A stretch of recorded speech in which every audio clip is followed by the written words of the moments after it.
Olá, uma boa noite para você que nos acompanha pelo Sistema Canção Nova de Comunicação. É a TV Canção Nova indo mais longe, cada vez mais, chegando a mais pessoas, chegando a você. Você que está conosco, tem acompanhado essa programação e que a cada sexta-feira, a partir aqui da capital paulista, nos permite entrar em sua casa e levar alguns debates importantes, interessantes, especialmente para o nosso dia a dia, para a nossa vida, para o nosso cotidiano. E estamos em pleno pleito eleitoral, com as campanhas aí a 1000 por hora, os eleitores fazendo o seu discernimento em relação à escolha dos candidatos. Mas mais do que candidatos, nós queremos também entender sobre programa de governo, não é as plataformas que de fato os candidatos, não pseudo-candidatos, mas os candidatos colocam e conversarmos sobre essas muitas reformas que o Brasil anda precisando já de longa data, não é isso? Então, no programa dessa noite, esteja muito atento, porque vai ser um pouco disso tudo que a gente vai conversar e muito mais. Aqui nos nossos estúdios em São Paulo, capital paulista, o nosso querido Frei Antônio Moser, doutor em teologia e também diretor-presidente da editora Voz. Frei Moser, boa noite. Muito boa noite, Padre Hamilton, boa noite aos telespectadores que mais uma vez devem estar surpresos com essa minha frase, né, de início. Que coragem abordar um tema como esse, não é? Mas é para isso que nós estamos aqui e a gente não é bobo, sempre traz alguém que sabe mais do que nós. Tá certo, bem assessorados, portanto, para realizar o programa em pauta e levar até você um debate de qualidade. Olha, por isso convidamos aqui pela primeira vez no nosso programa o doutor Alberto Rolo, ele é advogado, especialista em direito eleitoral, formado em ciências jurídicas, ciências econômicas e administração de empresas. Também participa com o seu pai no Instituto de Direito Político Eleitoral e Administrativo e também na Comissão de Direito Eleitoral da OAB aqui de São Paulo. Doutor Alberto, boa noite, seja bem-vindo ao nosso programa. Boa noite, Padre Hamilton, boa noite, Frei Moser, boa noite aos telespectadores e vamos aproveitar o gancho e tratar desse assunto espinhoso, eu espero poder contribuir. A reforma política é um conjunto de propostas debatidas no Congresso Nacional há mais de 15 anos com o objetivo de tentar melhorar o atual sistema eleitoral e político brasileiro. Entre os temas estão a proibição de doações de recursos financeiros de empresas para financiar campanhas eleitorais, a mudança no sistema de votação e a regulamentação do artigo 14 da Constituição de 1988, que trata dos instrumentos de participação popular. Mas, afinal, por que até hoje não houve consenso nas propostas? Será que o caráter polêmico da maioria dos projetos é responsável pelos sucessivos adiamentos das votações com relação ao tema? A reforma política é absolutamente necessária para o bem do país? Ainda é possível executar uma reforma política? No Em Pauta desta noite. Tá ok, tá aí para você, rápida panorâmica da temática da noite. Eu já quero passar a pergunta aqui ao doutor Alberto, perguntando, doutor, exatamente essa questão. Afinal das contas, nesse andar da carruagem, nesse frigir dos ovos, nesses vai e vens de promessas, será que de fato nós vamos implementar aí uma chamada reforma política tão necessária para o nosso país? Imagina um momento como esse, quantos candidatos, quantos partidos, quanto dinheiro, né? Nós falamos da casa dos bilhões, então parece que o povo já anda muito cansado, até desesperançoso em relação a isso. Mas será que a gente consegue, nesse final de túnel, aí, começar a vislumbrar essa luz? Por favor. Então, Padre Hamilton, eu acompanhei a matéria e, infelizmente, nessa altura do ano, não é mais possível mexer e fazer qualquer tipo de reforma eleitoral, porque as eleições estão bem próximas e não dá para mudar a regra do jogo na véspera do jogo. Sem dúvida. Agora, com certeza, há necessidade, sim, de a gente fazer algumas alterações, a sociedade brasileira, e aí, através do Congresso Nacional, fazer algumas alterações. Elas são necessárias e são possíveis, sim. Basta ter força, vontade política e cobrança da sociedade. Quer dizer, é lógico que o que a gente tem vivido, e isso deve causar essa desesperança, é um comodismo, né? O Congresso acaba se acomodando porque provavelmente a situação os favorece, né, de uma maneira geral, está confortável, então para que mudar, já que é confortável para mim? Mas a sociedade tem como cobrar isso, e a gente viu ano passado as manifestações, com certeza a sociedade tem poder e tem força para exigir e para cobrar essas mudanças. E o interessante, eu disse exatamente isso, claro, nós já estamos, esse ano não há a menor condição disso, já estamos em pleno pleito eleitoral, já caminhando aí para os finalmente, mas eu digo que de passagem, de leve, isso esteve presente na boca de alguns candidatos, ou seja, que de fato o Brasil não é a partir do próximo governo, independente de A ou B, o país precise passar por essas reformas, porque nós precisamos enxugar muitas coisas, não é? E o país precisa, de fato, né, na linguagem, inclusive, de muitos, voltar a crescer, mas, de fato, contemplar realidades que ainda não foram contempladas, como a gente sabe, que é a questão da miséria, da fome, a desigualdade, o próprio emprego, o desenvolvimento, enfim. E que tudo isso passaria por essas reformas. E interessante, já esteve presente na boca de alguns candidatos.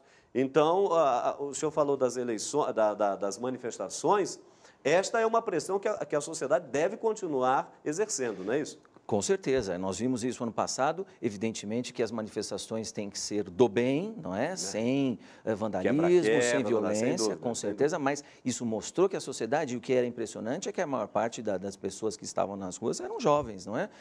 Eu tenho uma jornada dupla de trabalho, dou aula também, né? Então tenho contato com esse pessoal mais jovem, e a gente percebe isso, a vontade deles de fazerem mudanças. E, com certeza, uma dessas mudanças passaria pela reforma política. E agora é o momento do eleitor escolher e fiscalizar e verificar as propostas. E, se identificar com essa proposta, são muitos candidatos que propõem alterações e mudanças na área da saúde, na área da economia.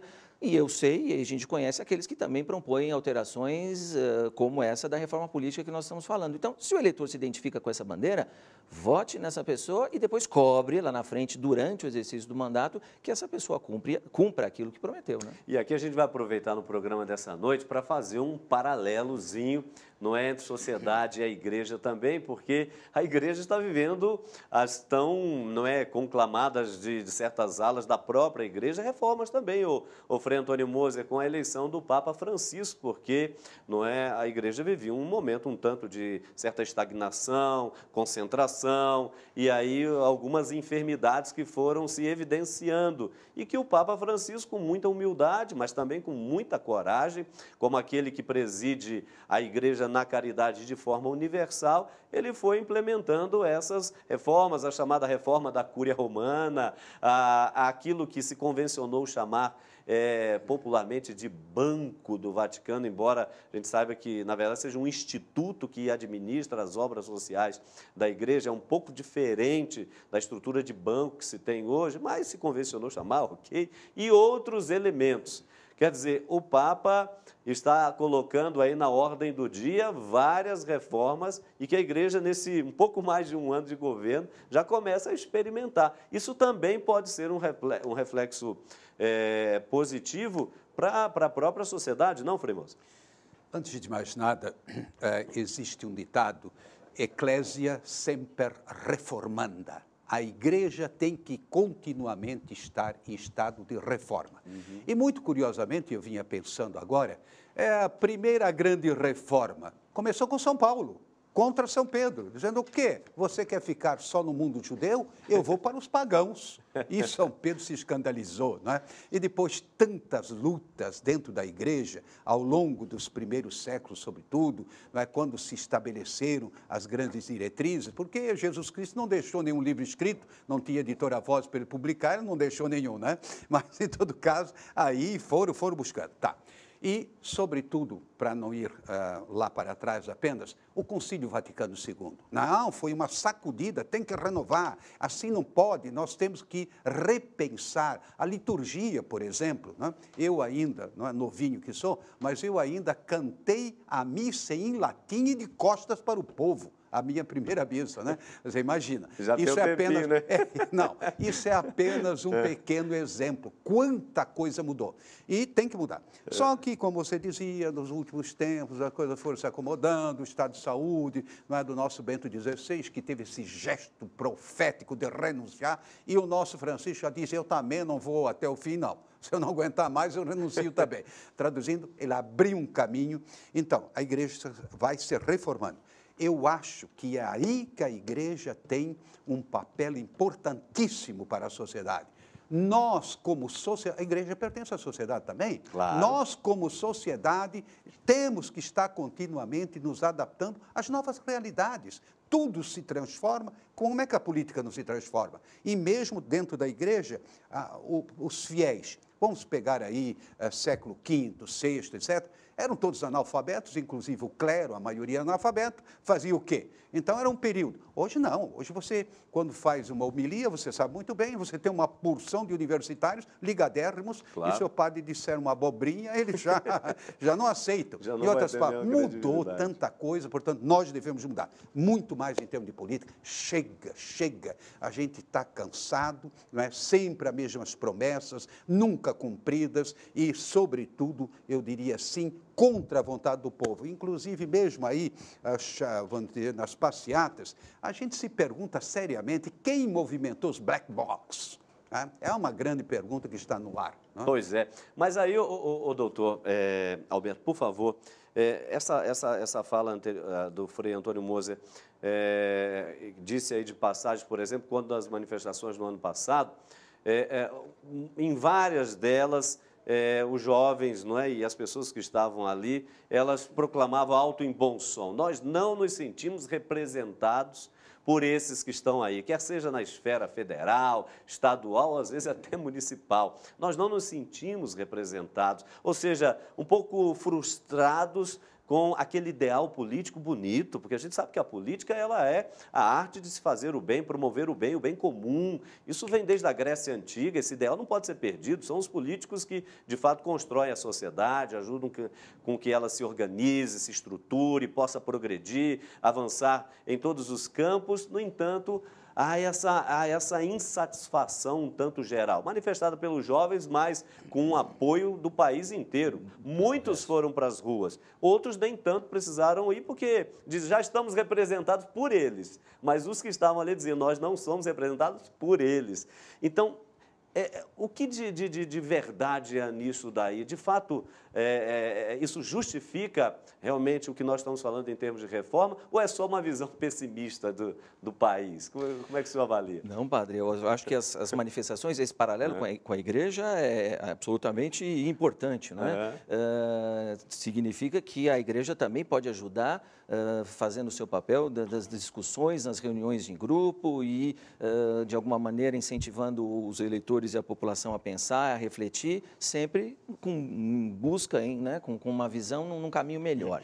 Agora, as manifestações, aqueles que foram para as ruas e aqueles que não ficaram, mas apoiaram, tem que pensar e tem que lembrar, principalmente nessa época, que o instrumento, a ferramenta para fazer as mudanças, para que a sociedade faça as mudanças, vai ser o voto. O voto daqui a algumas semanas. Então, esse é o caminho certo, esse é o instrumento certo. Então, hoje eu posso me sentir não representado. Como é que eu faço para mudar isso?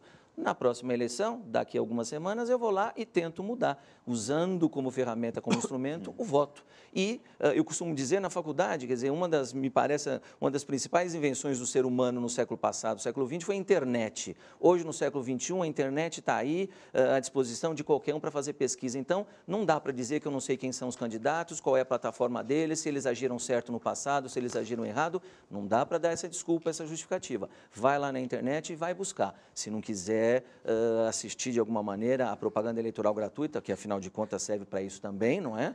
E a gente pode... Além de promover alguma comédia, não é? Sim, sim, também tem aqueles, mas essa é a bandeira deles.